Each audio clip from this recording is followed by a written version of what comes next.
మీకు లాస్ట్ వీడియోలో చెప్పాను కదా, వైట్ టైగర్ని చూపించినప్పుడు నాకు ఇష్టమైన బెంగాల్ టైగర్ చూపిస్తాను అని. చిరుతపుల్ని అయితే చూసాము. దాని తర్వాత బెంగాల్ టైగర్ చూసారా, ఎంత దగ్గరగా చూస్తున్నానో ఫస్ట్ టైము. అది వేసే పంజా చూసారా, ఒక మనిషి అయితే దెబ్బ చచ్చిపోతాడు.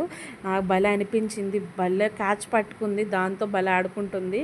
అంటే ఈ దగ్గరలో తీసుకొచ్చారేమో ఈ మధ్యకాలంలోనే అడవుల నుంచి. ఇదైతే చాలా అంటే చాలా కోపంగా ఉంది, లేదంటే ఆడుకుంటుందో ఆకలేస్తుందో తెలియట్లేదు. ఆడుకుంటూనే ఉంది ఆ టైర్తో. దాని కోపం వచ్చిన ప్రతిసారి దాన్ని పీక్కు తింటుంది. దాన్ని పీకేసి కామ్గా కూర్చుంటుంది. నాకైతే చూసే కొద్దీ ఎంత ముచ్చటగా ఉందో దాన్ని చూస్తుంటే. చాలా అంటే చాలా బాగా నచ్చింది. దగ్గరగా అది ఏం చేయకపోతే ఒక హగ్గు తీసుకోవాలి అన్నంత అయితే అనిపించింది. పక్క నుంచి నా హస్బెండ్కి అదే చెప్తున్నా, చాలా ముచ్చటగా ఉంది, నాకు బాగా నచ్చింది అని. ఆయనేమో నవ్వుతున్నారు నా ఇంకా దాని ఇంకా చూసి. బట్ తప్పదు, నాకెందుకు ఎందుకు ఇష్టమో తెలియదు కానీ నాకైతే బెంగాల్ టైగర్ అంటే చాలా ఇష్టం ఫ్రెండ్స్.